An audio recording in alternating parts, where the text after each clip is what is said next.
Sí. Y era que lo sanaba de una enfermedad, pero él decía, tu fe te ha salvado, hablaba de salvación. Sí, correcto.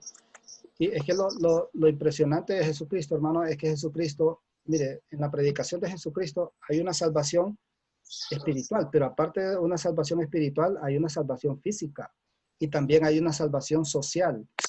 Jesucristo trae una salvación, pero más completa en todos los sentidos, y es una salvación que se vive en el presente de las personas también. Ahora, ya el tema ese del cielo y del infierno hay que estudiarlo de una manera diferente, no en el sentido de salvación en sí, porque hay que buscarlo en la predicación de Jesucristo, ¿verdad? Ya vimos que el purgatorio fue desarrollado ya después del siglo V, más adelante, ¿verdad? Entonces, bueno, habríamos que hacer un estudio de eso, hermano. Otra consulta, hermanos.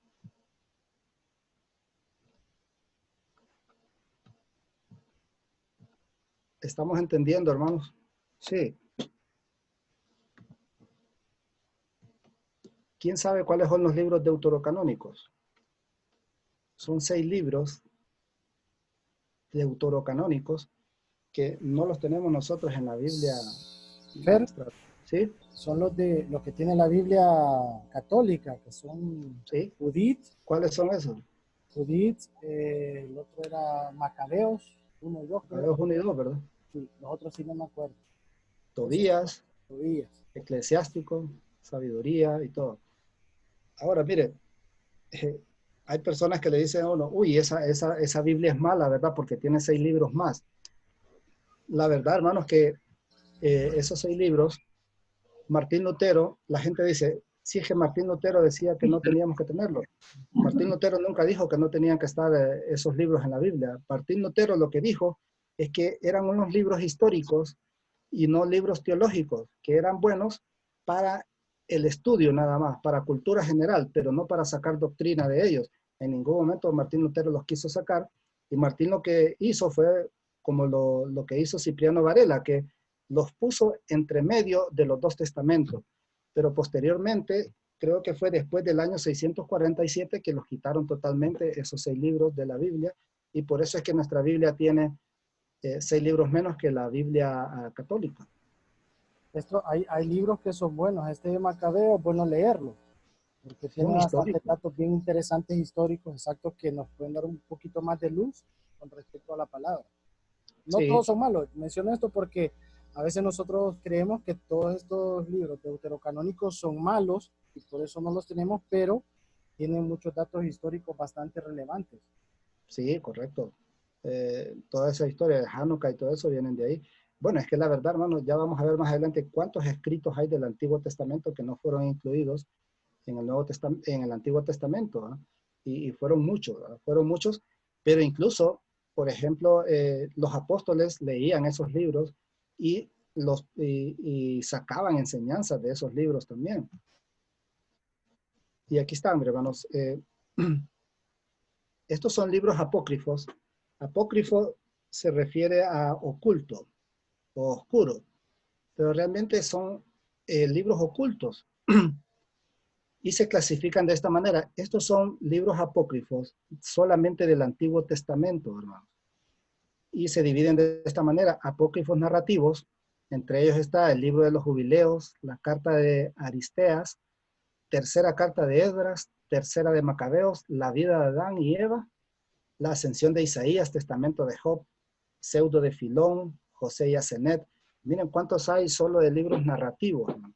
No sé si alguna vez han leído ustedes uno de estos libros. ¿Quién ha leído alguno de estos libros?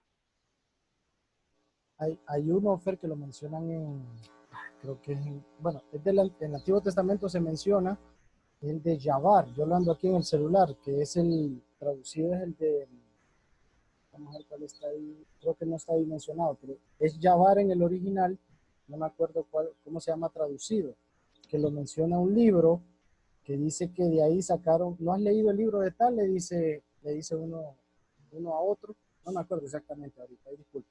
Pero yo lo empecé a leer y habla acerca de el inicio de la creación de Dios, de Adán, de Eva y del diablo.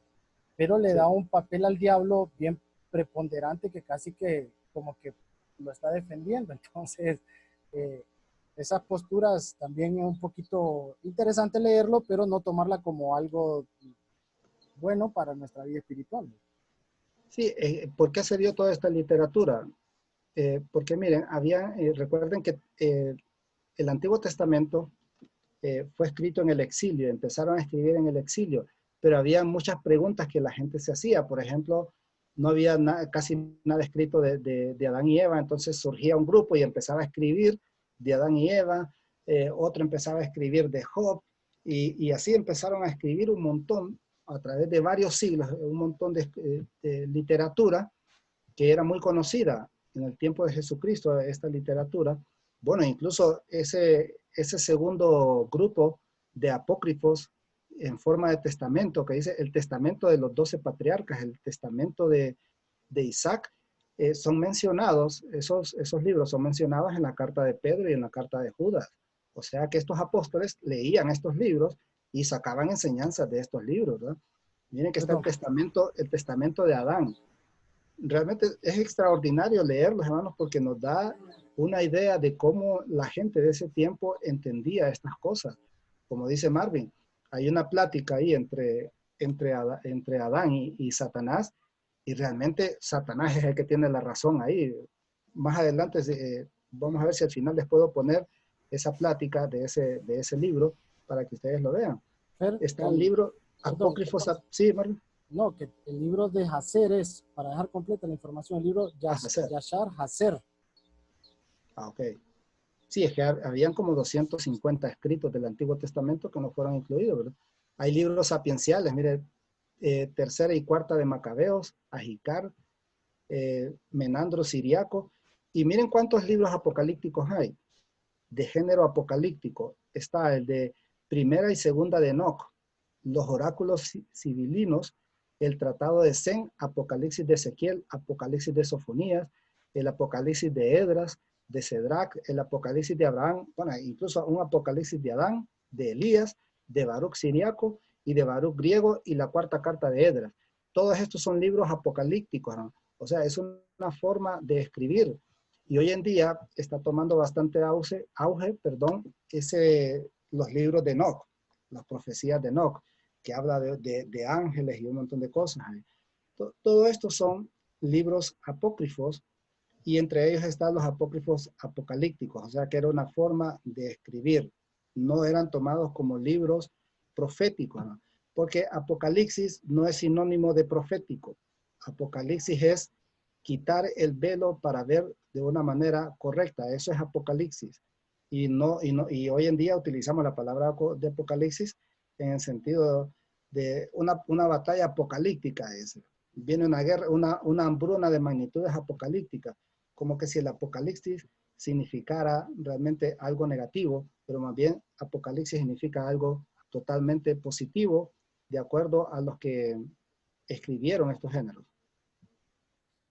Sí, correcto, muchos le ponen revelación, pero realmente el significado de Apocalipsis es quitar el velo. Ese es, quitar el velo, como que si alguien tenía tapado la vista, y el Apocalipsis lo que hace es quitarle lo que tapaba la vista para que esa persona pueda ver correctamente.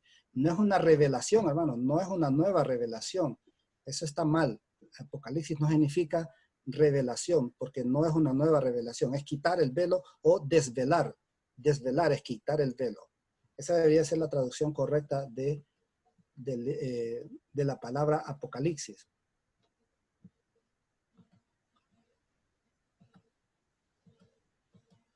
Ahora bien, ¿cuál es la característica del género apocalíptico?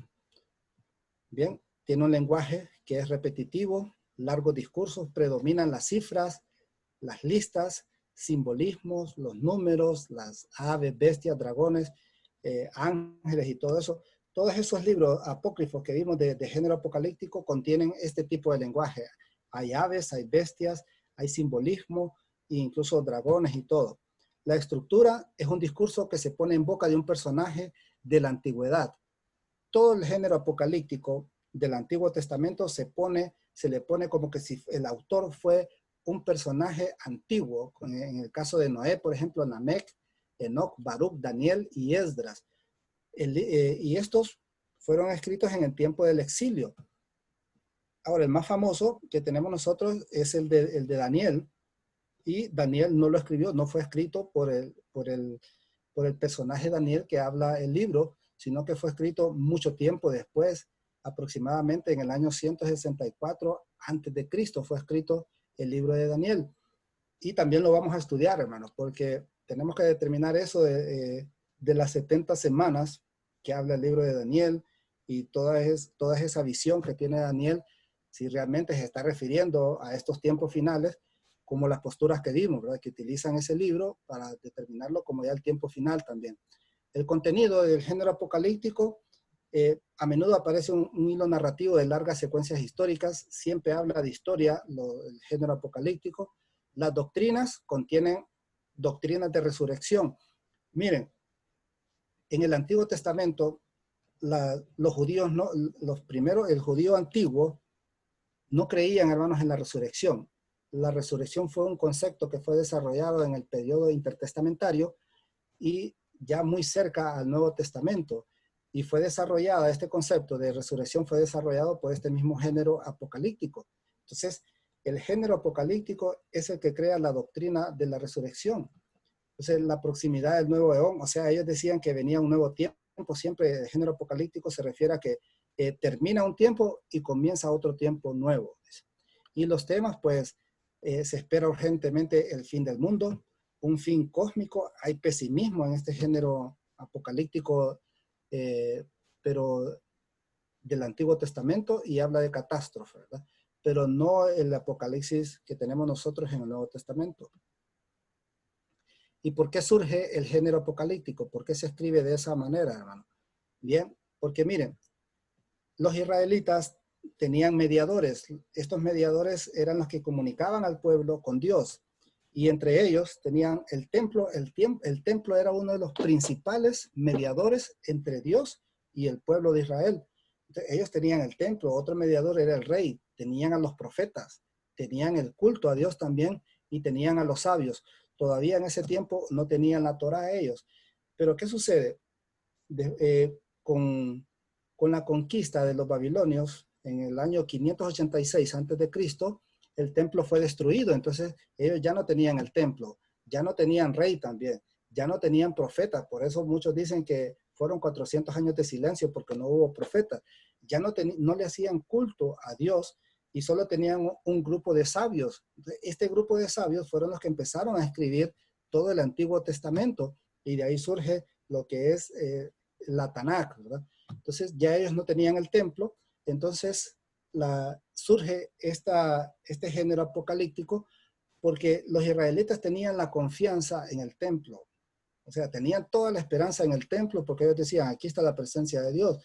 Tenían la esperanza también en el rey, porque ellos decían, el rey es el representante de Dios aquí ante el pueblo en asuntos sociales y los profetas son la voz de Dios para las indicaciones que tiene que hacer el pueblo. Cuando ellos pierden todo eso, ya no tienen nada en qué poner la esperanza. Entonces surge el género apocalíptico para darle esperanza al pueblo judío que estaba en cautiverio. Ellos estaban cautivos en Babilonia y estuvieron ahí bastante tiempo, ¿verdad? ¿Por qué se dio la literatura apócrifa? Bueno, la literatura apócrifa fue todo aquel grupo de libros que vimos que también se da en el Nuevo Testamento. Esta literatura se da para crear identidad, porque no tenían identidad. Ellos decían que estaban perdiendo la identidad y se estaban culturizando, se estaban volviendo más babilónicos que judíos. Entonces ellos dijeron, bueno, escribamos para no perder nuestra identidad.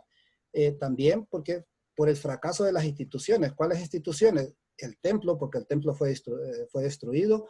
El rey era otra institución. Los profetas que desaparecieron también. Entonces, por eso se da la literatura apócrifa. Y por las muchas lagunas existentes en algunos hechos. Ellos se preguntaban, ¿qué pasó con la vida de fulanito? ¿Qué pasó con Enoc, por ejemplo? Porque solo decía que a Enoc le llevó Dios. Entonces ya surgía un grupo y empezaba a escribir la historia de Enoc, que Enoc profetizó. Y en el Nuevo Testamento se habla de Enoc también, que Enoc dio algunas profecías. Y para crear doctrinas a favor de grupos también. Y esto se da también en el Nuevo Testamento. Algunos venían y escribían, daban un escrito y le ponían, por ejemplo, en el Nuevo Testamento, algunas cartas, decían, bueno, esta carta la escribió Pedro, esta carta la escribió Pablo. ¿Para qué? Para crear doctrinas a favor de un grupo. Y ese tema, bueno, si estudiamos ese, el rol de la mujer, vamos a ver cómo fue que se dio esos textos que hablan tan en contra de la mujer, ¿verdad? ¿Quiénes realmente lo escribieron y por qué los escribieron de esa manera? ¿Qué grupo fue que escribió esos textos que hablan tan duro de la mujer? Y realmente si fueron dichas por Dios esas palabras o no, ¿verdad? ¿Cómo vamos, hermanos? Preguntas, Marvin. Hermano, yo tengo ¿Sí? una consulta. Sí, hermano. Disculpe, le interrumpo, no pretendo ser malcriado. No, hermano, está bien. En la parte anterior usted estaba hablando ahí, ¿verdad? De que los mediadores en aquel tiempo eran reyes, eran profetas, habían varios mediadores, ¿va? Sí, En el Antiguo Testamento porque no contaban con la Biblia. Entonces, el profeta jugaba un rol de mediador entre Dios y el pueblo. sí, correcto. Dice en el Nuevo Testamento que con la muerte y resurrección de Jesucristo, el velo del templo fue rasgado. Sí, Y dice en Hebreos que ahora tenemos el acceso para entrar libre, ¿verdad? Libremente, que podemos acercarnos al trono de Dios con toda la libertad, ¿verdad? Con el sacrificio de Cristo. Que el único mediador es Jesucristo. sí, correcto. Entonces, mi consulta va orientado a eso. Esta es la consulta. Si el profeta actuaba como mediador, y digamos que era el papel principal, y Dios transmitía lo que él quería por medio de los profetas, existen ahora los profetas actualmente. Bueno, hermano. Profeta, la palabra profetizar se refiere prácticamente a predicar. O sea, y el profeta lo que hacía era comunicar la palabra de Dios. Entonces, es que nosotros realmente confundimos al profeta con el vidente, con aquella persona que pretende adivinar el futuro o que hace alguna adivinación y todo, o que ve cosas del futuro. Eso era el vidente y eran dos cosas totalmente diferentes, hermano. Un vidente no necesariamente iba a ser profeta y habían algunos profetas que tenían las dos, era profeta y era vidente, o no necesariamente, un profeta no necesariamente iba a ser vidente también. Ahora, el profeta lo que hacía era que comunicaba la palabra de Dios. Entonces, cuando nosotros predicamos y le hablamos a una persona de Dios, entonces ahí estamos siendo profetas, pero no en el sentido como nosotros lo hemos visto, de que ver cosas ocultas, ver cosas del más allá, adivinar esas cosas, porque eso no. Antes se hacía, por ejemplo, habían algunos videntes y algunos profetas que usaban el urín y el tumín, ¿verdad? No sé si ustedes lo han escuchado, el urín y el tumín eran dos piedras que tenían los sacerdotes y esas le preguntaban a Dios. Una piedra significaba sí y la otra no. Entonces le preguntaban a Dios y si salía urín, y si salía, entonces era un sí, si salía tumín era un no. Entonces, los profetas realmente eso es lo que significa, hermano, predicar. O sea, cuando usted predica, está haciendo, exportar la palabra de Dios, ¿verdad? En ese sentido, sí, pero un profeta como vidente ya es otra cosa, ¿verdad? Aquí hoy en día hay personas que ya le están diciendo vidente, ¿verdad? Ya se están poniendo ese título. Ya no se les dice profeta, sino que se les dice vidente, pero el profeta no es el que adivina cosas, ¿verdad? El profeta es aquel que da una palabra y que exhorta para que las personas o el pueblo cambien de actitud. Y eso es lo que hace, y eso es lo que nosotros hacemos cuando predicamos. Nuestra predicación debe ir encaminada a lograr un cambio de actitud, de exhortar, de consolar, y eso es lo que hace el profeta. Entonces, no sé si esa era su pregunta, hermano. Sí, hermano, el comentario va basado también porque no sé si usted ha escuchado que actualmente eh, hasta le dicen a uno, mira, sería bueno que fueras a la escuela de profetas, dice, ¿verdad? Entonces, a mí me parece, no sé, a veces eh, no sé cómo tomar, ¿verdad? Esa parte, porque para mí, según como yo lo veo, no es correcto, ¿verdad? Como yo lo veo, no sé si estoy equivocado. En Primera de Corintios capítulo 12 habla de los dones del Espíritu y habla de el don de profecía. Entiendo que podemos fluir en profecía, pero ser profetas como tales, pienso yo que no. No sé si estoy equivocado, hermano. Sí, miren, entre Dios y el hombre existe solamente un mediador, que es Jesucristo. Y eso es correcto. Nadie más puede mediar entre el hombre y Dios que no sea Jesucristo y el Espíritu Santo, ¿verdad? Entonces, eh, antes había escuelas de profetas en el Antiguo Testamento porque había diferentes tipos de profetas, ¿no? Habían profetas monásticos, cultuales y profetas estáticos también, ¿verdad? Entonces, pero era como una profesión. No todos eran profetas de Dios, sino que la gente decidía, bueno, yo decido ganarme la vida como profeta. ¿Y qué es lo que hacían? Entonces le hablaban cosas bonitas a la gente. Y entonces habían escuelas para que la gente estudiara cómo ser profeta de profesión, para que le pagaran. Por ejemplo, si usted es conocido como profeta, entonces decía uno, ¿por qué no invitamos al hermano Obed para que nos venga a profetizar aquí en la casa y le pagamos? Y lo llamaban a usted y usted decía, mire, les cobro 1000 lempiras por la palabra que les voy a dar. Entonces, está bien, nos parece bien. Y esa era una profesión, una forma de ganarse el dinero, el sustento. Por eso cuando Amós va al reino de Israel, viene el sacerdote y le dice, no, hombre, si aquí tenemos 400 de esos profesionales, le dice, anda a otro lugar a ganarte el dinero, le dice. Y Amós que le dice, no, yo no soy profeta de profesión, dice, yo soy profeta porque me envió Dios, dice. Es muy diferente eso, hermano. Realmente escuelas de profetas es enseñarle a predicar a la gente. Por ejemplo, si a usted le enseñan a predicar, es como que le estén enseñando a profetizar. Ahora habría que ver qué enseñan en esa escuela de profetas, ¿verdad? Porque no sé qué enseñan, no sé qué enseñan, y porque lo que deberían de enseñar es palabra de Dios, nada más, Biblia, cómo estudiar la Biblia, eso debería de ser. Pero el profeta no es el que adivina, no es el que hace adivinación, ni que le dice cositas bonitas a la gente, ni que le dice a la gente, el Señor me está diciendo esto, esto y esto y lo otro. Eso es muy complicado. La Biblia dice, si alguien dice, esta es palabra de Dios, y realmente no es palabra de Dios, en aquel tiempo más bien decía que ese profeta debía morir. Pero hoy en día hay profetas de profesión, personas que se ganan el dinero a través de eso, hermano. Y eso en el Antiguo Testamento también. Pero si usted habla de Dios, usted es un profeta también, en el sentido de que usted comunica la palabra de Dios, ¿verdad? Lo que pasa es que a veces uno lo utiliza como un título para darle más prestigio, ¿verdad? Hay comentarios, Marvin. No he visto ahorita. Tiene, hermano Obed, tiene otra consulta. No, hermano, no. Gracias.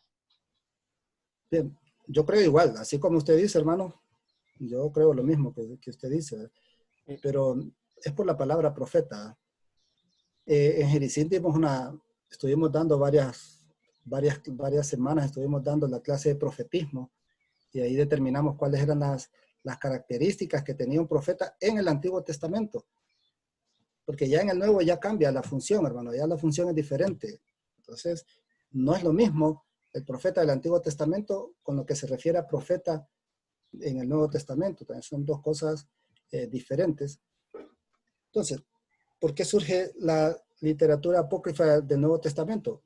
Bueno, por la inseguridad que se sentían por la muerte de los apóstoles. Cuando muere el último apóstol, la gente se siente como que está huérfana porque ellos son los que le daban la educación cristiana a ellos. Entonces ellos decían, no tenemos nada escrito. Y entonces se empiezan a escribir y bueno, y surgieron hasta 4000 escritos en el Nuevo Testamento. Imagínense, cada iglesia en cada lugar investigaba por sí misma qué escritos, qué dichos habían y se dio un montón de literatura, un montón de cosas que había. Entonces también se da por la necesidad de guardar la palabra de los apóstoles, por los vacíos que dejan algunas historias de Jesús y los apóstoles, y por querer imponer doctrinas y enseñanzas en nombre de los apóstoles. Bueno, como decía, hay doctrinas que están ahí, hermano, que realmente son políticas eclesiásticas y no son doctrinas. Entonces muchos las ponían como políticas y otros las ponían como doctrinas, pero bueno, eso es un tema que lo vamos a estudiar más adelante. Y estos son, miren, algunos escritos apócrifos del Nuevo Testamento. En el siglo II se da el Evangelio de los Hebreos, el Evangelio de Bionitas, el Evangelio de Pedro, el protoevangelio de Santiago, se dan el Evangelio de Juan Apócrifo, el Evangelio de la Verdad, el Evangelio de Tomás de Felipe, el Evangelio de María Magdalena. Ya en el siglo IV surge el Evangelio de la historia de José el Carpintero, el Tránsito de María, según Santo Tomás, y el Evangelio de Mateo. Y salen otros escritos que son los Hechos, los Hechos de Juan, los Hechos de Pablo, los Hechos de Pedro, los Hechos de Tomás, de Andrés, y algunas epístolas también. Y entre ellos surge el género apocalíptico también. Miren que ahí teníamos lo que es el Apocalipsis de Pedro, el Apocalipsis de Pablo, el Apocalipsis de Tomás, el Apocalipsis de Juan, el Apocalipsis de Esteban e incluso el Apocalipsis de la Virgen. Todos estos eran escritos, eran apocalípticos. Y esos existen, hermano. Todos esos escritos existen y dicen algunas cosas y uno a veces se fascina por algunas cosas que dicen, ¿verdad? Yo creo que yo les comenté a ustedes que yo no sé si es en el Evangelio de los Ebionitas o cuál Evangelio, es que dice que Jesucristo se les aparece a los discípulos porque estaban llorando porque lo habían crucificado y entonces Jesucristo les dice, miren, no se preocupen, les dice que yo no fui crucificado, les dice. Quien fue crucificado fue Judas, dice. Dios lo castigó a él y le dio mi apariencia, dice. Y le enmudeció la boca para que no pronunciara nada. O sea que el que fue crucificado fue Judas. Imagínense que ese tipo de literatura transitaba ahí, hermanos, entre las iglesias entre los primeros siglos, ¿no? Entonces había mucha confusión. Y por eso se cerró el canon, ¿no? Ahora bien, miren, aquí tenemos que hacer una diferencia, porque como el estudio es del Apocalipsis, si realmente el Apocalipsis es un libro profético o no, si realmente lo que está en el Apocalipsis son profecías para el fin del mundo o no, tenemos que estudiarlo nosotros, hermano, para ver qué postura debemos de tomar y desarrollar en la iglesia. Y aquí vamos a compararlo, ¿no? Vamos a comparar lo que es la apocalíptica y el profetismo. En algunas cosas tienen cierto parecido, pero no totalmente. Por ejemplo, el Apocalipsis muestra la relación de Dios con la creación. O sea que es universal. El Apocalipsis es algo que se escribe, pero para el universo total del pueblo. El profetismo, el profeta, por ejemplo, en el Antiguo Testamento, lo que hacía era una intervención en el presente. El profeta intervenía en el presente.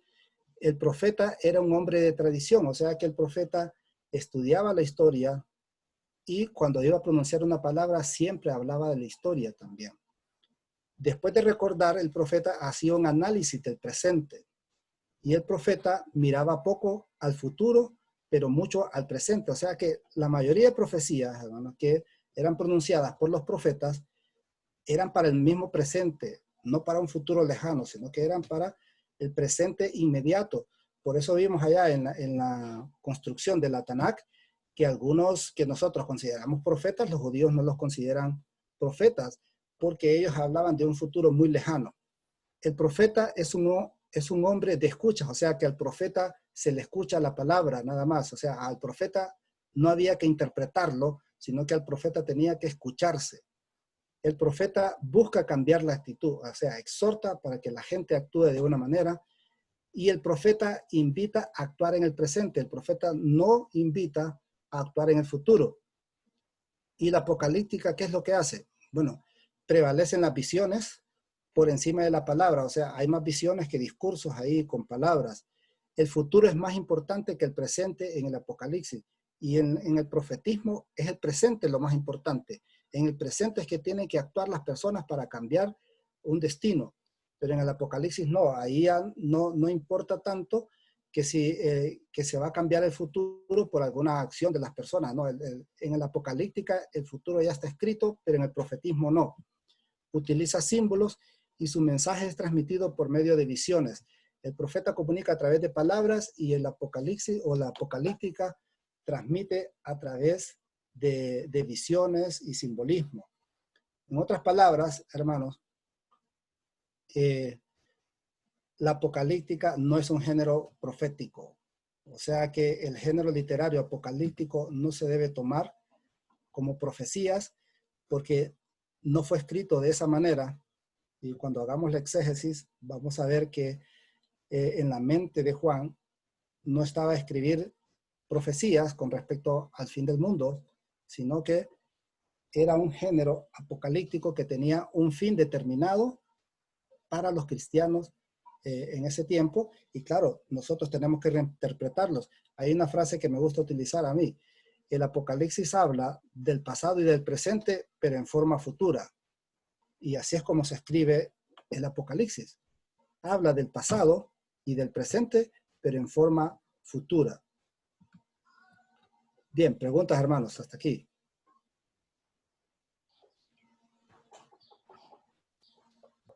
No sé, solo, Fer, como te entendí que era bastante amplio el tema, no sé si lo vas a dar en dos partes o solo hoy con lo que abarquemos.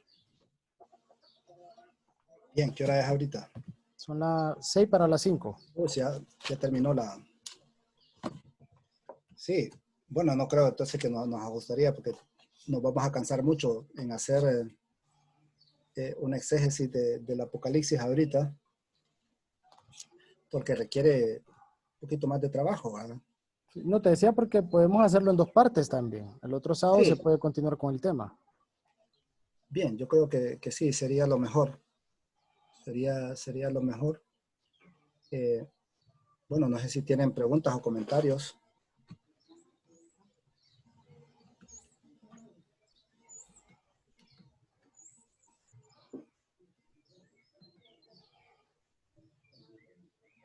¿Tiene preguntas, comentarios? Creo que aquí hay una. Todo claro, dice Lía. Bueno, hasta ahorita hemos visto que el Apocalipsis no es un libro profético, ¿eh? En el sentido, no, no es el fin, no está determinando cosas futuras tampoco, ¿verdad? Pero sí hay varias posturas, ¿verdad? Y hay posturas que son recientes y que son las que más dominan aquí Latinoamérica, ¿verdad? Sí. No sé si ya terminaste el tema, Fer, o vas a seguir o... Es que lo que pasa es que ya ahorita tendríamos que hacer, Ah, como te digo, exégesis. el exégesis. Sí. Esa palabra que está ahí, Sit in Leven, es un término alemán que se utiliza bastante en la exégesis. Se lo voy a explicar para que ustedes, bueno, la cosa es que todos aprendamos a hacer exégesis, ¿verdad? Y que ustedes vayan desarrollando el mismo tema, porque lo mejor es llegar a una conclusión todos juntos. Sitting Leben significa, es una palabra en alemán que significa situación de vida. O sea, lo primero que hay que hacer para uno hacer un exégesis de un texto es ver cuál era la situación de vida por la cual fue escrito el Apocalipsis. O sea, tenemos que estudiar, investigar, pero no en Wikipedia, hermanos, sino que hacer un estudio más profundo de cómo era la situación en el tiempo que fue escrito el Apocalipsis. Si quieren pueden anotarlo ahí. ¿Cuál era la situación social, económica, política, religiosa en el tiempo que se escribió el Apocalipsis? Otro, ¿en qué año fue escrito?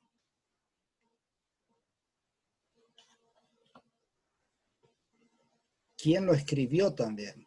Porque a nosotros se nos ha dicho que fue Juan, ¿verdad? Pero hay que investigar y hay que estudiar si realmente fue Juan el que escribió el Apocalipsis, Juan el discípulo amado, porque eso es lo que maneja la tradición, ¿verdad? Si realmente fue Juan o fue otro Juan que escribió el Apocalipsis. Esa es la situación de vida ahí. ¿Qué pasaba con los cristianos? ¿Qué estaban viviendo los cristianos en ese tiempo?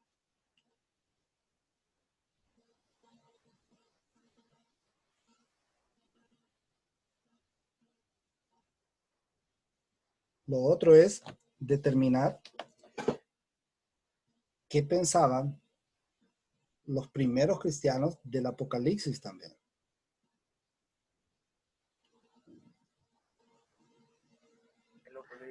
Fer, ¿Sí? que me pregunta el pastor Carlos Osorio ¿qué postura tendrá el Yair, premilenial o amilenial? La verdad es que yo considero que hay que investigar por lo mismo, son posturas. Yo creo que hay que basarse en la palabra de Dios y las posturas son bien peligrosas porque todas tienen virtudes como todas tienen defectos. Y no hay que casarse con ninguna, ¿verdad? En estos temas es bien complicado decir yo creo en esto o lo otro. De hecho, yo cuando te pregunté si las dispensaciones eran las más antiguas es porque yo realmente, y lo confieso, solo había recibido las dispensaciones. Entonces, Sí, casarse con una postura, yo no me atrevería a decir yo soy esto, yo soy lo otro. Yo simplemente me baso en la palabra de Dios con lo que aprendo sobre todo este género de Apocalipsis, que no hay una como postura clara de decir, esta debe de ser, porque cada quien tiene su interpretación, cada quien tiene sus teorías. Entonces, para contestarle al pastor Carlos Osorio, yo no me caso con ninguna postura, simplemente aprendo, las investigo y sí tomaría, por decirlo así, lo que creo que es más cercano a la Biblia, pero no me caso con ninguna, no me atrevería a decir qué postura, tengo esta postura y punto. sí, es que realmente esas posturas, la premilenialista y amilenialista, son posturas que surgieron en el siglo XIX, ¿verdad? Habría que ver si realmente el Apocalipsis respalda esas posturas o más bien las elimina totalmente, ¿verdad? Ya cuando hagamos el exégesis, vamos a ver si realmente esas posturas, las dispensaciones, tienen sustento exegético del Apocalipsis o más bien no las tiene, ¿verdad? Porque esas posturas nos dicen varias cosas con respecto a la bestia, ¿verdad? Miren, a nosotros se nos ha dicho que la bestia son tantos personajes que salen.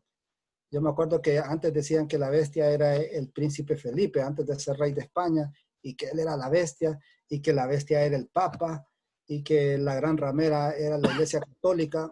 Un montón de cosas, hermanos, que yo ni sé de dónde las sacan. Hasta Donald Trump ha metido ahí, Fer. Sí, ahora es que siempre meten a personas ahí. ¿Y realmente a qué se refiere eso? El número 66, ¿a qué se refiere? Porque hemos puesto esa cosa, pero como algo tan extraordinario y místico, ¿va? El número 66, ¿a qué se refiere el número 66? Mire, todo ese simbolismo, hermanos, cuando hagamos la exégesis, todo ese simbolismo tiene un significado que tenía validez en el presente de la persona que lo escribió. Él se estaba refiriendo a varias cosas que él estaba viendo en ese tiempo, ahí el autor de ese. ¿Qué significa el testigo falso, por ejemplo? ¿Quién es el testigo falso? ¿Quiénes Yo, son los otros dos testigos? Porque a uno lo relaciona, imagínense que nos han relacionado tanto que los dos testigos, uno es Enoch y el otro, ¿quién es? Que nos dicen. Moisés o Elías. Moisés y Elías, perdón, ¿verdad? Y otros dicen también Enoch, porque Enoch no conoció la muerte. Entonces, hay que hacer un estudio realmente de eso. A uno le decían literalmente que había una bestia. ¿Quiénes son los caballos realmente, hermanos? Eso. Realmente hay un estado intermedio que la iglesia va a ir. Miren, porque más bien Jesucristo, en la parábola del trigo y la cizaña, si ustedes la leen, ahí dice más bien que quienes van a ser cortados del mundo son los impíos. A quienes van a quitar del mundo son a los impíos, dice. Entonces, pero estas doctrinas dicen que nosotros vamos a ser arrebatados del mundo, pero Jesucristo más bien dice que los que van a ser arrebatados y echados en el horno son los impíos, dice, y los justos quedarán aquí. Si ustedes leen esa parábola, ahí, ¿verdad? Entonces, vamos a estudiar de esa manera el Apocalipsis. Vamos a ver quién es la bestia. ¿Quién es la bestia? El milenio, ¿a qué se refiere el milenio? Vamos a estudiar Daniel también, esas 70 semanas. Yo no sé a ustedes, si ustedes habían estudiado, les habían enseñado que las 70 semanas de Daniel se refiere al fin del mundo también, de que estamos en la semana 69 y que, porque tuve que leerlo, hermano, para dar esta clase, ¿verdad?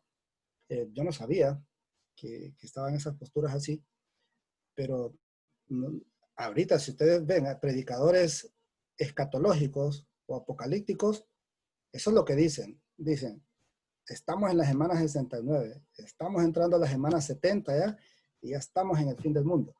Entonces, vamos a estudiar realmente si Daniel estaba diciendo eso o estaba diciendo otra cosa, Daniel. ¿Qué significa el número 70 en Daniel? qué Daniel escribió Daniel, por ejemplo. Porque no fue Daniel el que fue lanzado a los leones, hermano. No fue Daniel, fue otro Daniel, y más bien se dice que como 3 Danieles escribieron eso, ¿verdad? Porque escriben de una forma y después aparece otro idioma y utiliza otros símbolos ahí diferentes. Es como el libro de Isaías. Se habla de 3 Isaías que escribieron el libro de Isaías, ¿verdad? Porque empieza a escribir de una manera y después cambia, y como que otro autor empezara a escribir y utiliza otros términos. Entonces, vamos a estudiarlo de esa manera. ¿Quién era la bestia? ¿Qué es el número 66, por ejemplo? ¿A qué se refiere con eso de los 144,000 también? Porque se han dicho tantas cosas de eso. Los testigos de Jehová creo que dicen que es un número de santos de ellos, que ya está cumplido eso, ya nadie más puede pertenecer a los 144,000. Y otros dicen que es un grupo de judíos, de estos judíos que van a ser restablecidos, porque si ustedes multiplican 12 por 12 sale 144,000, entonces se refiere a las 12 tribus de Israel, y un montón de cosas, hermanos, que se interpretan del Apocalipsis, que hay que estudiarlas de una manera y ya decirlas, pues, de lo que, como salga en el exégesis, ¿verdad? Como salga ahí, ¿sí? No, que yo siento que está muy interesante, pero no sé, y nos estamos despachando todo para que hagamos ese exégesis en el otro fin de semana, porque sí está súper interesante y sería muy bueno seguir con la exégesis de todo lo que estás comentando, y no lo dejemos así, ¿verdad? Para que podamos estudiar más a profundidad este tema, que yo creo que es importante para todos, porque si bien es cierto, es un tema bastante interesante, no todos nos metemos a esa parte escatológica, ¿verdad? O de estudiar este libro, y sí necesitamos bastante conocimiento en él. Hay un dato bien interesante que nos estaba comentando el pastor Carlos Osorio, que dice que en fundamentos cristianos en la iglesia Jericín se enseñan las dispensaciones y la teología del pacto. Y es cierto, yo he dado clases en Fundamentos Cristianos 3 y enseñamos eso, ¿verdad? Por eso mi comentario decía de que esa era la teoría que yo había aprendido de las dispensaciones. Pero hay algo súper interesante también cuando el pastor finaliza su comentario, que dice, esto es para que tengan un punto de partida en su estudio teológico. Y es muy cierto, pues, hermanos, o sea, tenemos que investigar. Y, por ejemplo, Fernando nos da bastante aquí, y yo sé que este tema genera bastante intriga, pero es para tener también un punto de partida y seguir investigando nosotros y seguir estudiando. Ustedes escucharon a Fernando que dijo acá también, yo tuve que estudiar para impartir esto. Yo, por ejemplo, que imparto clases, mientras más estudio y más me meto, más aprendo. Entonces, dejarles con esa espinita también, terminando el comentario del pastor Carlos Osorio, que tenemos puntos de partida, pero que también nosotros sigamos investigando. Pero sí, Fer, recalcarte que sería interesante hacerle exégesis a estos temas que acabas de comentar. Sí, correcto. Es que, miren, nosotros vimos 7 posturas ahorita, ¿verdad?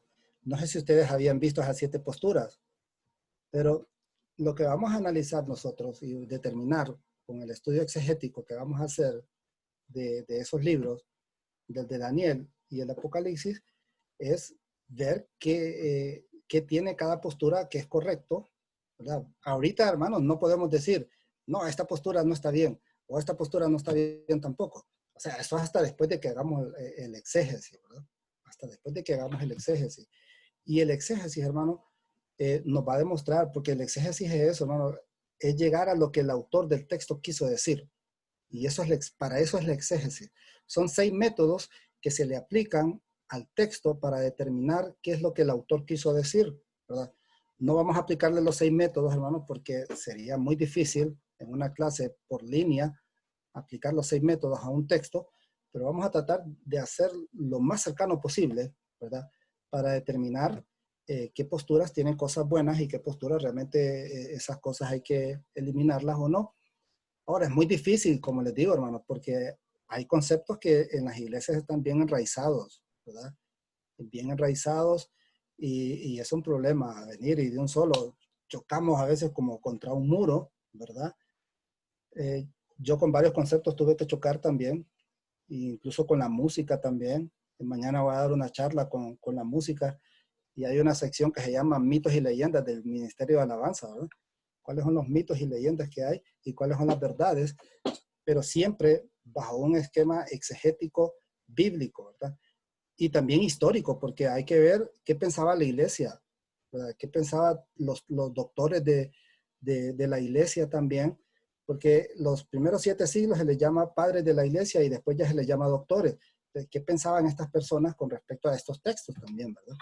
Y de esa manera hay que hacerlo.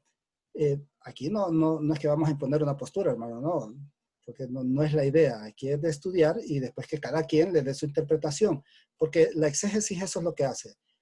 La exégesis va a lo que el autor del texto quiso decir, pero después la interpretación es de cada quien. O sea, cada quien tiene que hacer su propia interpretación para ver qué es lo que va a transmitir.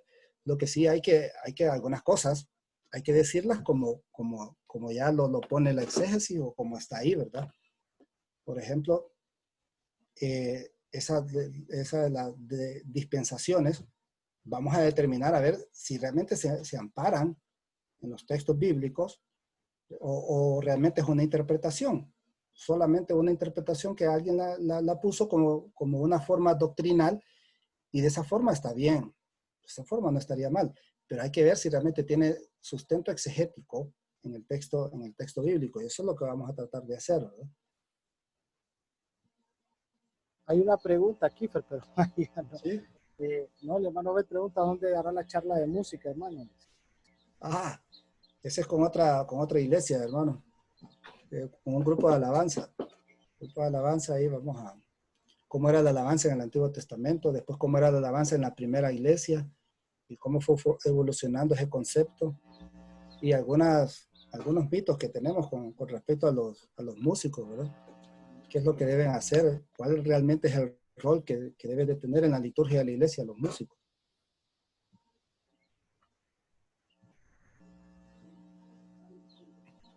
Hermano Calet, ¿cómo está? ¿Tiene pregunta?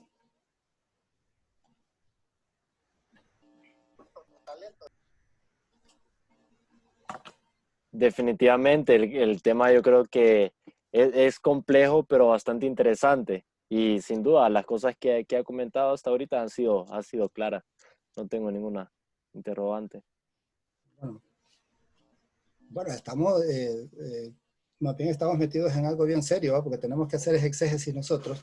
Sí me gustaría que ustedes, para ir practicando cómo se hace una exégesis, vayan estudiando e investigando esas cosas que anotaron ahí, ¿verdad? Para la próxima clase, entre todos, hermano, ir sacando esas conclusiones. Yo no sé si lo copiaron también lo de Daniel. ¿Quién escribió Daniel? Sí, ¿verdad? ¿En qué año se escribió el libro de Daniel? Porque son los 2 libros que hay que estudiar para determinar lo que es el Apocalipsis. Sí, yo recalcar esa parte, Fernando, bueno, no sé si están de acuerdo todos y vos también. Porque yo, repito, yo no me atrevería a casarme con una postura. Es decir, esta es la postura exacta y correcta de Jesucristo, porque son varias, pues. Entonces, lo que decimos, interpretar para, en este caso, enseñar cuál es la conveniente, y tampoco porque hayan enseñado alguna postura es que necesariamente andaban mal, ¿verdad? Sino que son posturas que se van desglosando, y lo que hablábamos en otro webinar, no tenemos nosotros, por ejemplo, los protestantes, un grupo de personas, por decirlo, eruditos, que estemos verificando, analizando y reformando nuestro cristianismo, sino que tenemos que ir investigando, indagando, y que el Espíritu Santo nos vaya ayudando a poder interpretar los textos bíblicos. Sí, correcto. Lo primero, hermanos, que hay que entender y definir es que el libro de Apocalipsis no es un libro profético, hermano. Eso no es correcto. No fue escrito en el sentido profético tampoco. Es una forma de escribir. Incluso este tipo de género se empieza a dar ya cuando se destruye el templo en Jerusalén en el año 70 después de Cristo, cuando el templo es destruido. Entonces ahí se empieza a dar este género apocalíptico, y ya con Juan empieza ya a salir este título de Apocalipsis. Antes de Juan no se utilizaba ese título de Apocalipsis, pero era una forma de escribir, y hay que verlo de esa manera. Es una forma de escribir, o sea, es un género literario, no es un género profético, no está considerado, ni Daniel también. Por eso, cuando vimos la división de la Tanakh judía, los judíos no colocan a Daniel como un profeta, porque para los judíos Daniel no fue un profeta, no tenía la vocación de profeta como la tenían los demás. Daniel era conocido como un sabio para los judíos y por eso está incluido en los otros escritos, entre los proverbios, los salmos y todo, ahí está incluido el libro de Daniel. O sea que el libro de Daniel era un escrito apocalíptico. Y cuando ustedes lo estudien se van a dar cuenta que tampoco lo escribió Daniel, pues el mismo Daniel, fueron otras personas los que lo escribieron. Y partiendo de eso vamos a ir viendo realmente a qué se refiere cada una de las cosas que sale ahí en ese estudio, ¿verdad? Una pregunta, Fer, no sé si está Sandra. ¿Estás por ahí, Sandra, para que puedas hablar? Yo no tengo claro una pregunta acá. Es de la escuela bíblica. Mira, la pregunta es que el hermano Bede está bien interesado en lo que decía Fernando de los músicos. Entonces, tengo entendido, Sandra, y corregime si no es cierto, que en la escuela bíblica hay como 2 clases, creo. Una la imparte la hermana Amelia y su mamá, la hermana Geraldina, acerca de los músicos, creo que es, ¿verdad? Es de la escuela bíblica, pero no sé si solo es para músicos o es un nivel que hay que pasar para llegar ahí. Es un nivel que tienes que pasar. Ahorita en la escuela bíblica es el último nivel. Entonces, ahorita, ¿verdad? Que están cursando los que entraron, ¿verdad? Que han cursado todos los niveles. Entonces, se llama el avance de oración y de hecho Fernando nos ayudó con el material, solo que no lo estamos todavía utilizando, ¿verdad? Porque, ¿cómo se llama? Todavía el nivel está muy alto, ¿verdad? Para la gente de nuestra iglesia. Pero sí es un nivel que lo tienen que cursar todos en la iglesia. Ah, bueno. Todos los que están llevando la iglesia. Sí. Ah, bueno. Gracias, Sandra. Ok.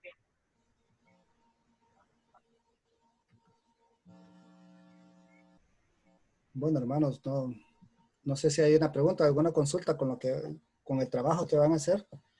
Preguntemos ahorita porque sí me interesa, hermanos, que ustedes mismos vayan desarrollando. Repetí el trabajo que dijiste. El trabajo es hacer el Siebten-Leben, esa palabra que está ahí, que es un concepto alemán, ¿verdad?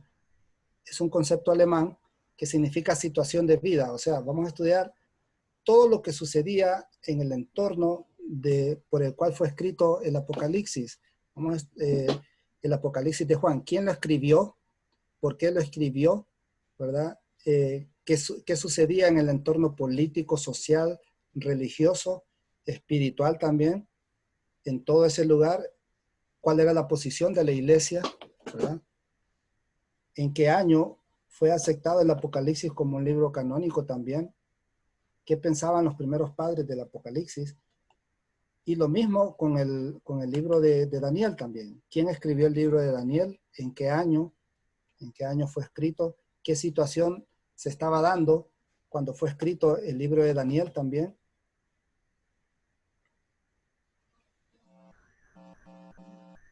Bueno, y también pueden ir estudiando el simbolismo que hay en el libro, ¿verdad? Las 70 semanas que se refiere de Daniel. Podemos verlas en las diferentes posturas que están ahí también, ¿verdad? Está bien, porque la cosa es analizarlas aquí. O sea, en internet le pueden salir ahí que las 70 semanas se refieren al fin del mundo y todo eso. Como les digo, yo sé que hay bastantes posturas, hermanos, porque es la que hemos visto aquí en la iglesia total. Y hasta ahora se están dando estas otras enseñanzas con respecto a esas otras posturas. Pero hagamos este trabajo y juntos vamos a desarrollar ese exégesis, ¿verdad? Muy bien, Fernando. Entonces, animarles, hermanos, a que podamos hacer esta investigación para que podamos aportar la próxima vez en la clase y también hacer las preguntas respectivas, ¿verdad? Porque... ¿Una pregunta? Sí, perdón, Sara.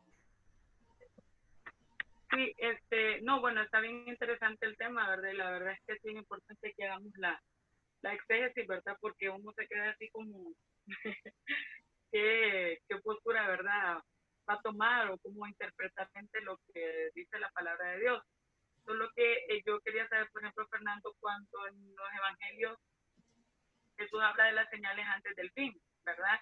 Entonces, bueno, yo entiendo con todas estas cosas, ¿verdad? De que lógicamente, ¿verdad? Que estamos esperando la segunda venida del Señor y todo eso, pero que habla un poco en relación a lo que se menciona en Apocalipsis, ¿verdad? Entonces, esa consulta nada más tenía que me Sí, bueno, y bueno, vamos estoy a... esperando, anotando todo para empezar a investigar porque realmente estoy... Bueno, no le escuché muy porque se escuchaba entrecortado. Solo entendí que era lo que dijo Jesucristo de que las señales del fin, ¿verdad? Sí, de eso preguntaba Sandra, creo. Sí, lo que dice en Mateo, cuando Jesús habla de las señales antes del fin, Ajá. ¿verdad? Que si tienen, o sea, como que tienen algo como que ver con lo del Apocalipsis, a eso Correcto. Sí, bueno, Hola, Fernando. hermano, ¿cómo está? Gracias a Dios llegar del trabajo y he estado prácticamente toda la clase de hoy. Okay. La pregunta va más que todo enfocada a esa parte, ¿verdad? Porque estamos hablando de que no significa el fin ni nada de eso. Pero en Mateo, ¿verdad? Jesús cuando está hablando de estas señales, que va a haber hambrunas, rumores de guerra, y terremotos, y dice de que, pero aún no es el fin, solamente es principio de dolores. Entonces, ¿qué relación guarda, pues, o sea, de repente, no tener una postura de un final, ¿verdad? De la humanidad como tal, pero sí va a haber el fin de algo, sí va a haber. ¿A qué se refiere ese fin? Sí, correcto. Bueno, excelente pregunta esa, hermano, porque sí, ese es un diálogo apocalíptico que está haciendo Jesucristo ahí, ¿verdad? Pareciera. Entonces, lo que hay que determinar es si realmente tiene relación con el Apocalipsis, eso que dijo Jesucristo, son otros hechos a lo que está hablando Jesucristo. Ahorita yo te podría decir, pero mejor no quiero pecar en ese sentido, voy a analizarlo bien, ¿verdad? Y sí, definitivamente hay que hablar de esa parte de Jesucristo, cuando Jesucristo anuncia el fin de la humanidad. Como dice el hermano Eduardo, correctamente va a haber un fin, pero ¿cuándo va a suceder ese fin? Porque incluso los discípulos le preguntan al Señor Jesucristo, ¿y cuándo será esto? Y él dice, no sé, ni yo lo sé, dice. Eso solamente lo sabe el Padre. ¿A qué se refería realmente Jesucristo cuando estaba diciendo esas cosas, verdad? Entonces, la voy a responder el próximo sábado mejor, porque no quiero dar una respuesta así nomás, sería muy irresponsable, ¿verdad? Mejor quiero analizarla bien para relacionarla con el Apocalipsis, ¿verdad? Gracias, Fernando, porque sí, o sea, que para que queda la duda. Yo sé que de repente es algo que no se puede responder así a la ligera, pero sí nos levanta la inquietud. Pues. Sí, nos hacíamos la pregunta, Sí. pues. Por eso es muy Sí, importante el Génesis, porque para ver a qué se refería Jesús cuando les dijo sobre esas cosas. Sí, correcto. Ahora, ahí es otra cosa, porque lo que está diciendo Jesucristo no es género apocalíptico. O sea, Ajá, sí. ya de entrada ahí ya es otra cosa, porque ya vimos que el género apocalíptico no es profecía, ¿verdad? Es un género literario, nada más. Y hay que analizarlo realmente en el contexto que fue escrito. Pero Jesucristo está diciendo otra cosa ahí, ya es como algo profético que está diciendo Jesucristo, no género literario. Entonces, sí hay que analizarlo, eso, correcto, y está bien. Otra inquietud relacionada en cuanto a lo que pasa en Hechos, en cuanto a la pregunta que le hacen a Jesús, ¿verdad? De la restauración de los tiempos. O sea, la respuesta que él da es que en los tiempos y las sazones nadie la sabe, ni siquiera él, ¿verdad? Solamente el Padre en su voluntad, pero sí habla de la restauración también. Sí, correcto. Sí, yo sé que no es género literario, lo único es que sí me llama como la atención porque como él empieza a escribir, ¿verdad? Empieza a decir, y oiréis de rumores de guerra y esto, y como en el Apocalipsis cuando empieza a salir lo de los jinetes, entonces sucede como algo parecido, ¿verdad? Que va a venir hambruna y todas estas cosas. Entonces, por eso es que hago yo la relación. Entonces, sí, por eso me gustaría, ¿verdad? Tal vez investigar y tal vez a qué se refería, pues, cómo estaba. Es que yo podría decirlo algo así ahorita, pero lo va a analizar bien, porque yo podría decir que para los judíos el templo representaba todo para ellos, porque en el templo se encontraba a Dios, ¿verdad? El templo era el orgullo de ellos, era todo para ellos. Pero, ¿qué sucede? En el año 70, el general Tito destruye el templo y mata a los judíos. Y es más, da un decreto y dice que cualquier judío que llegue a presentarse a Jerusalén va a ser muerto a espada. O sea que los judíos fueron dispersos, fueron sacados de Jerusalén. O sea que, para lo que ellos representaba a Dios, porque para ellos Dios representaba tierra, representaba Jerusalén y representaba el templo. Y de repente se quedan sin tierra, se quedan sin templo. Entonces para ellos fue como que se quedaron sin Dios. Para ellos llegó el fin total de ellos, ¿verdad? Pero tengo que relacionarlo bien, porque eso es lo que podría decir ahorita, pero no sé, pues mejor lo voy a estudiar bien y se lo voy a decir el sábado mejor. No quiero ser muy irresponsable con eso, porque son cosas muy serias, hermano, y hay que hacer un estudio, ¿verdad? Está bien, Fer, gracias. Es difícil estos temas, ¿verdad?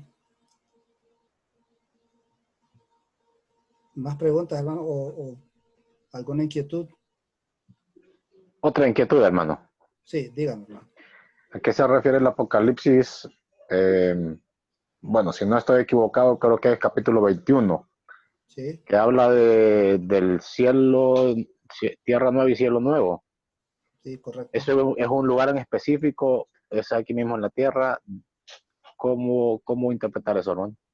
Bueno, ese es un simbolismo, hermano, en primer lugar, lo que está diciendo ahí. Entonces, ¿a qué se refiere cielo nuevo y tierra nueva? Es un simbolismo. Y eso, bueno, es lo que vamos a estudiar la próxima clase, es lo que vamos a determinar. Porque realmente está hablando de un lugar que espiritual o está hablando de un lugar natural, terrenal. Eso es lo que hay que determinar. Pero para eso vamos a hacer el estudio el otro sábado, ¿no? ¿A qué se refiere realmente eso de tierra nueva y cielo nuevo? Porque la palabra cielo es un simbolismo específico en Apocalipsis, ¿no? Y significa algo ahí. Bueno, aparte de eso, ustedes lo van a estudiar también.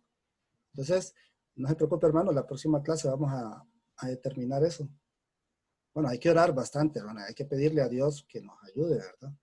Que nos ayude en esto y que nos dé sabiduría y entendimiento para poder estudiar su palabra de una manera correcta. Hay que pedirle mucha sabiduría al Espíritu Santo y a Dios, hermano, para estos temas. ¿Estamos bien entonces, Marvin? Sí, Fernando, estamos bien. No sé si alguien tiene comentarios, preguntas y animarlos a que podamos investigar lo que nos manda Fernando, ¿verdad? ¿Quién escribió estos libros? El Apocalipsis, Daniel, qué contexto tenían y hacer la investigación más profunda para que podamos tener un poquito más argumentos también y poder hacer la exégesis junto a vos y podamos aportar, ¿verdad? Porque yo estos temas también los veo bastante interesantes, pero al mismo tiempo es bien complejo como definir una postura. Por eso yo repito, yo en mi caso personal no me caso con ninguna, porque ¿quién tiene la razón? ¿Cómo saber quién está más cerca de la verdad? Por eso es tan importante hacer la exégesis, porque ahí es donde te vas dando cuenta cuál es lo más cercano a lo real que quiso describir, en este caso el apóstol que escribió este libro. Entonces, animarlos para que hagamos esta investigación y seguir aprendiendo, pues. Sí, hay que incluir el texto que dijo Sandra, ¿verdad? De Jesús. Mateo 24 y 25. Las señales antes del fin. Si realmente es una profecía que está hablando Jesucristo ahí, o está hablando en términos de género apocalíptico también, ¿verdad? Que realmente no me parece que está hablando en géneros apocalípticos Jesucristo. Jesucristo está hablando ya en un sentido más profético ahí, ¿verdad? A simple vista, ¿verdad? Pero lo vamos a estudiar. Pero también sí, que le incluyan ese texto ahí también. Y es que eso creo que es lo difícil, Fernando, desinstalar el apocalipsis de nuestra mente como que es algo futuro, porque incluso en las películas de Hollywood vos miras que ponen apocalipsis y se refiere al fin de todo, ¿verdad? Entonces, la pregunta que hicieron a Sandra muy interesante para que definiéramos eso y ya tengamos un poquito más claro a qué se refería Jesús. Sí, y excelente, porque eso nos va a ayudar también mucho a comprender más el Apocalipsis, ¿verdad? En el sentido como género literario, esa profecía que dijo Jesucristo ahí, ¿verdad? ¿Dónde está ese texto específicamente? Mateo 24. Mateo 24. Ah, sí, Pastor Aristides lo puso ahí también. Mateo 24. Entonces, bueno, es bastante trabajo, ¿no? para una semana. Estos temas deberían de estudiarse todo un año. Sí, es bastante, pero con la exégesis, por lo menos, Fernando, y ahí vamos viendo cosas más puntuales y eso nos va a ayudar muchísimo. No sé si hay algún aporte más, alguna pregunta, inquietud, comentario. Y si no, pues Quiero hacer un último aporte, hermano. Diga, hermano. Un poquito como, pues, de repente no sé si poder recibir, poder hacer de reforzamiento. Un texto bíblico. Sí, hermano. Y se los quiero leer tal cual. Dice, tampoco queremos, hermanos, que ignoréis acerca de los que duermen, para que no os entristezcáis como los otros que no tienen esperanza.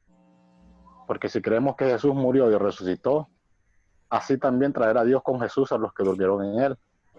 Por lo cual os decimos esto en palabra del Señor, que nosotros que vivimos, que habremos quedado hasta la venida del Señor, no precederemos a los que durmieron. Porque el Señor mismo, con voz de mando, con voz de arcángel y con trompeta de Dios, descenderá del cielo, y los muertos en Cristo resucitarán primero. Luego nosotros, los que vivimos, los que hayamos quedado, seremos arrebatados juntamente con ellos en las nubes para recibir al Señor en el aire, y así estaremos siempre con el Señor. Por tanto, alentaos los unos con los otros en estas palabras. 1 Tesalonicenses 4:17 en adelante. Sí, muy bien, hermano. Ese es un texto muy interesante, pero ahí realmente es un tema escatológico y no apocalíptico el que está ahí. Entonces, porque nosotros hemos relacionado, y no les puse ahí, hermanos, disculpen, qué es escatología realmente y qué es género apocalíptico, porque no son lo mismo, hermanos. No es lo mismo la escatología con género apocalíptico. Por ejemplo, el texto que leyó el hermano, ese es un tema escatológico que está ahí. Es un tema totalmente escatológico y hay que estudiarse como lo que es, ¿verdad? Así, pero no como término apocalíptico que está ahí. Y es un tema bien complicado ese de Tesalonicenses y lo vamos a, bueno, hay que estudiarlo más adelante porque ahí está hablando de la resurrección de los muertos, que ese es un tema escatológico, ¿verdad? Entonces, pero ese ya sería otro tema, hermano Beth, y un tema complicadísimo, complicadísimo, porque hay que definir si hay inmortalidad del alma o hay resurrección de los muertos, ¿verdad? Porque no puede haber las dos cosas, no puede haber las dos cosas y hay que estudiarlos bien. Pero sí, muy buen texto ese, hermano. Disculpen que no les pude poner ahí la diferencia que hay entre escatología y apocalipsis y apocalíptica, pero no es lo mismo, hermano. Una abarca unos temas específicos y la apocalíptica abarca otros temas. Sí comparten algunas cosas, pero, por ejemplo, y ese es un tema excelente para ver la diferencia. Ese es un tema escatológico, total, escatológico, el que puso el hermano Bed ahí. Amén.